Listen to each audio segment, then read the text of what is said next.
শোনা চলো না, আমার না অনেক ফিলিংস আসছে। এই পাগল হয়ে গেছো নাকি বলো তো? সারাদিন ধরে ফিলিংস আসছে। বাড়িতে বাচ্চারা আছে, বড়রা আছে, ওরা শুনলে ওরা কি ভাববে বলো তো? মাথায় কি কোনো বুদ্ধি শুদ্ধি নেই? তাহলে আমি বলবো ওটা কি? কি বলবো আমি, বলো? শোনো, একটা কাজ করি, একটা কোড ওয়ার্ড রাখি। কি কোড ওয়ার্ড বলো তুমি? শোনো, তোমার যখনই ফিলিংস আসবে তুমি আমাকে গিয়ে বলবে, সোনা ওয়াশিং মেশিনে কাপড় ধুতে যাবে? শোনো, এখন বাচ্চাদের স্কুলে পাঠাতে হবে, আমি চললাম। ঠিক আছে।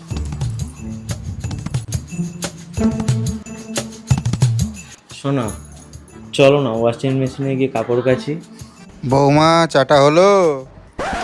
তুমি এখন যাও না, আমাকে এখন চাটা করে আবার রান্না করতে হবে। যাও এখান থেকে।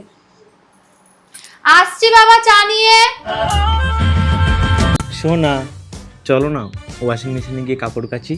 তুমি দেখতে পাচ্ছ না আমি কাজ করছি? এখন এতগুলো জামা কাপড় শুকাতে হবে, ঘর পরিষ্কার করতে হবে। তুমি যাও তো এখান থেকে, যাও। এই কি গো কি হয়েছে কি? চলো না আমরা ওয়াশিং মেশিনে গিয়ে কাপড় ধুই। এই তুমি যাও এখান থেকে, আমি কাপড় হাত দিয়ে ধুয়ে নিয়েছি।